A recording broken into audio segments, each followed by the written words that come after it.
Талас ауданы әкімдігінің білім бөлімі, Ахмет Байтұрсынұлы атындағы гимназия. Мен Айдарбекова Гүлмира Абзиловна. Бүгінгі өтетін сабағымыз сауат ашу пәнінен, тақырыбы мектеп асханасы, жуан және жіңішке дауысты дыбыстар. Оқу мақсаты. Оқудың түрлерін буындап оқу, жиі кездесетін сөздерді тұтас оқу, түсініп оқу, қолдану. Мәтіннің мазмұнын, тақырыбын немесе оның иллюстрациясы бойынша болжау. Жазу жолын, жол аралық кеңістікті жолдың жоғарғы және төменгі сызығын сақтап, әріп элементтерін каллиграфиялық талаптарға сай жазу.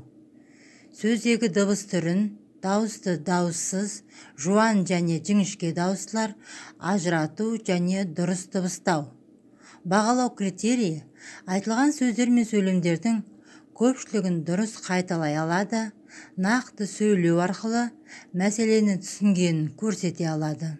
Қан балалар, бүгін енді біз жаңа тақырып бастамас бұрын өткен тақырыпты еске түсіру мақсатында ойлантап, әдісін пайдалана отырып, сұраққа жауап берейік. Дыбыс дегеніміз не? Жақсы. Дыбысты біз не істейміз? Айтамыз және естейміз. Өте тамаша. Әріп дегеніміз не? Әріпті біз көзбен көреміз, қолмен жазамыз. Өте тамаша. Дауысты, дауыссыз дыбыстарды айталамыз ба? Тамаша. Дауысты дыбыстар ауыздан шыққанда еш кедергі ұшырамай созылып айтылатын дыбыстар. А, ә, е, о, ö, о, ү, а, ә, и және у. Тамаша. Дауыссыз дыбыстар ауыздан шыққанда кедергіге ұшырап қысқа айтылатын дыбыстар. Тамаша. Дыбысты әріптердің айырмасын білдік. Дауысты, дауыссыз дыбыстарды ажырата алдық. Ары қарай кеттік. Балалар, қараймыз, назар аударамыз. Біз не көріп тұрмыз? Қай жердегі жағдай бұл? Әрине мектеп асханасы. Суретке назар аударыңдар. Кімдерді көріп тұрсыңдар? Және олар не істеп жатыр? Әрине аспазшы. Өте тамаша. Және оқушылар не істеп отыр? Ас ішіп отыр, я? Жақсы. Кімдер жүр? Даяшылар жүр. Өте тамаша. Суретте қай жерде бейнеленген сурет екенін анықтай алдыңдар. Керемет. Асханада аспазшы, даяшы жұмыс жасайтынын білдіңдер. Өте тамаша. Енді оқулықпен жұмыс жасаймыз. Бірінші жаттығуға назар аударамыз. Өлеңді мәнерлеп оқу, яғни бұл жерде Абдыкәрім Ыдырысовтың өлеңі тұр екен. Біздің бұл мектепте бар әсем асхана. Бар онда аспазшы, ақ көңіл жақсаға. Әлде май құймақ па, борщ па, сорпа ма? Әлде бал қаймақ па, тұрады ортада. Тәп-тәтті тамағы, ағай ас маманы. Пісіре білгенге астың жоқ жаманы. Енді осыны кезекпен өздеріңде оқыңдар.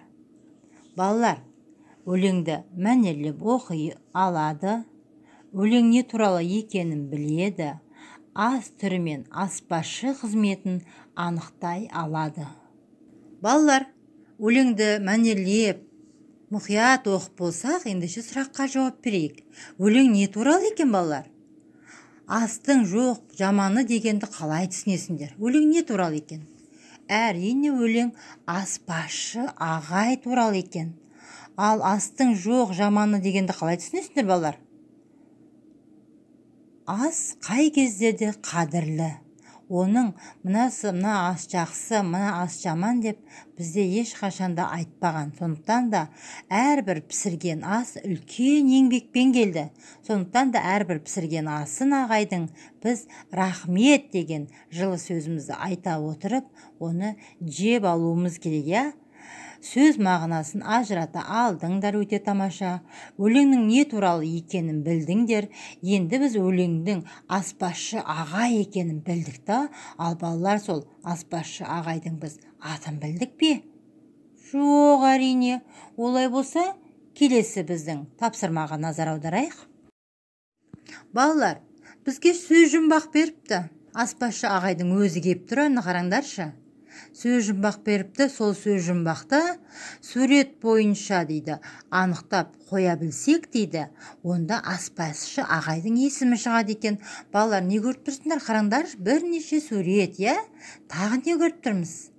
Тағы біз шашыраған сандарды көріп тұрмыз, санайықшы екен бар сандарды. 1, 2, 3, 4, 5. 5 сан тұр екен, 5 сурет тұр. Ендеше біз бұл жерден бір құпияны ашып алайықшы балалар. Қалай деп ойлайсыңдар?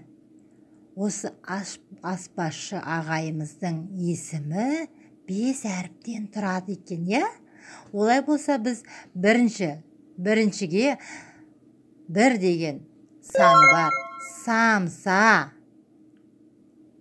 Самсаны қояйық, тамаша. Екіншіге алма. Ал үшіншіге қайсы санда тұр? Қайсы бұл 3 саны? Қай суретте тұр? Майда, өте тамаша, май. Ал 4 саны ше? Әрине, ананас. Ал 5 саны? Торт, өте тамаша. Санау реті бойынша сурет атауын дұрыс қоя алдыңдар. Аспазшы ағайдың есімі кім екен? Самат. Өте тамаша балалар, мен сендерге ризамын. Балалар, мен саған, сен маған әдісі бойынша жаңағы өзіңіз құраған сөз жұмбағымызға бірнеше сұрақтар қояйын, содан сіздерден жауап алайын. Сөз жұмбақ кім туралы екен балалар? Әрине, аспазшы ағай. Ол қайда жұмыс істейді? Әрине, асханада. Аспазшы қандай тағамдар дайындайды? Аспазшының біз түрлі тағамдарын білеміз, Оның біз қандай тамақтарын жедік балалар? Түрлі ботқаларын, салаттарын, борщын, сорпасын іштіге түрлі біз тұшпараларын жеген болатынбыз. Ендеше қандай тағамдарды білесіңдер? Естеріңізге түсіріңдер шәні. Әрине, ботқалар, борщ, сорпа, тұшпара, түрлі салаттар. Тамаша балалар. Сұрақтарға толық жауап бердіңдер. Сөз жұмбақ аспазшы туралы екенін біліп, бірнеше тағам түрлерін айталдыңдар. Керемет. Дәптермен жұмыс көркем етіп жазамыз. 3-ші жаттығуды балалар. 3-ші жаттығуда бізге мақалдар берілген. Мақалды жатқа жазамыз, мағынасын ашамыз. Сөйлемдегі сөздерден жуан және жіңішке дауысты дыбыстарды анықтаймыз. Ас адамның арқауы.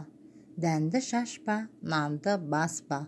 Бұл жердегі А және Ы дыбысы дауысты. Бірінші мақалдағы бұлардың бәрі жуан дауыстылар. Ә мен І жіңішке дауыстылар. Дауысты және дауысты дыбыстардың жуан және жіңішкесін осылай анықтаймыз.